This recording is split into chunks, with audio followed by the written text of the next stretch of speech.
Effectivement, je vais vous parler du nombre d'or, donc ça, on n'est pas du tout dans la réputation, dans le like, etc. etc. Donc le nombre d'or, c'est la divine proportion, c'est 1,618. Alors je vais vous expliquer pourquoi et d'où ça vient. Ça vient de 28 siècles avant Jésus-Christ. Les pyramides ont été construites avec les proportions du nombre d'or. Ensuite, alors ce nombre d'or, c'est un nombre irrationnel, c'est-à-dire qu'il a autant de décimales qu'on veut. Et donc là, vous en avez une vingtaine, mais il y en a plein. Et ce nombre, il a des vertus magiques. Parce que, en fait, c'est la divine proportion, c'est-à-dire que quand on présente des rectangles différents à des populations, et on leur demande quel est le plus harmonieux, et que ces populations soient occidentales, orientales, etc., systématiquement, ils choisissent le rectangle qui est au nombre d'or. Autrement dit, qui est dans la divine proportion. Alors, ce nombre d'or, on l'appelle phi en grec. Il est le fruit d'une équation, phi2 moins phi moins 1 égale 0, mais peu importe. En fait, c'est un nombre magique, puisque quand on l'élève au carré, phi2 égale phi plus 1. Bon, ça passe. Alors, donc, voilà un rectangle au nombre d'or. Ce qui est extrêmement intéressant, c'est que si je prends ce côté et que j'en fasse un carré, ben ce qui reste est encore un rectangle au nombre d'or. Et si dans ce rectangle au nombre d'or, je prends un carré, il y a encore un rectangle au nombre d'or. Et donc, si je fais des arcs de cercle dans chacun des carrés, vous voyez que ce qu'on obtient, c'est une spirale. Et cette spirale, on va la retrouver partout dans la nature. C'est ça qui est vraiment magique et tout à fait étonnant. Alors, étonnant aussi, c'est ce qu'on appelle la suite de Fibonacci. Fibonacci a été très connu parce qu'on en a parlé dans le Da Vinci Code. C'est très simple, c'est une suite mathématique où on additionne à chaque fois un chiffre avec le précédent. 2, 3, 5, etc., etc. Et le rapport de deux chiffres consécutif, c'est le nombre d'or. Alors, le nombre d'or, Léonard de Vinci en a parlé avec ça. Ça, c'est l'homme de Vitruve. L'homme de Vitruve, c'est l'homme parfait.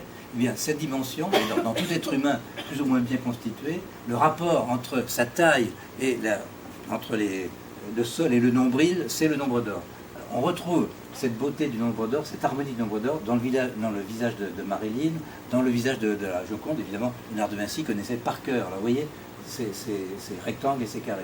On retrouve aussi le nombre d'or en architecture dans la cathédrale de Reims, qui est ici à gauche, et aussi et spécialement dans le Parthénon, où toutes les proportions sont liées au nombre d'or.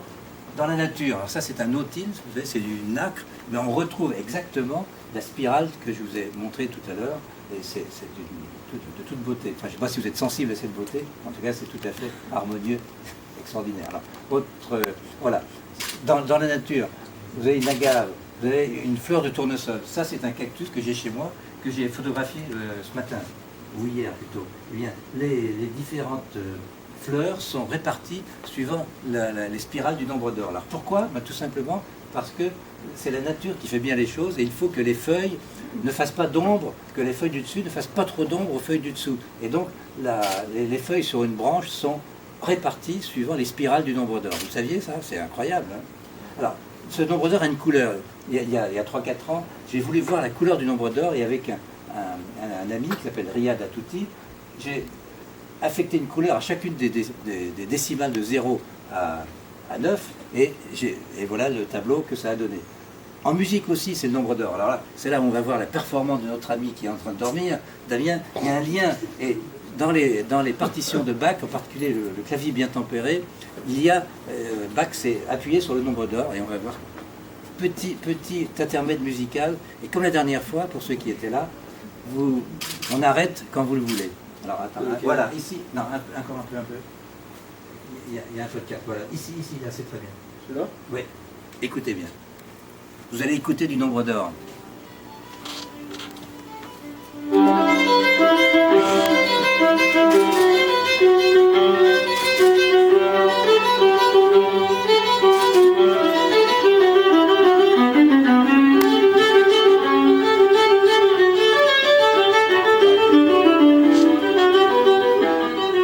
Bon, ça repose, hein, c'est bien. Alors, en fait, ce ne sont pas les notes qui sont au nombre d'or, c'est l'enchaînement des notes. En littérature, alors là, en fait, ce poème qui est à droite, le nombre de syllabes suit exactement la suite de Fibonacci. Autrement dit, on est toujours dans le nombre d'or.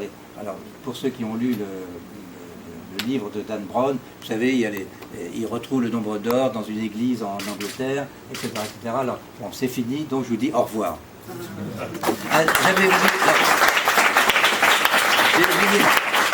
j'ai oublié de vous dire une chose. Savez-vous qui est l'homme qui a le premier découvert que la Terre était ronde? Ah, génial. Qu'est-ce qui a dit ça?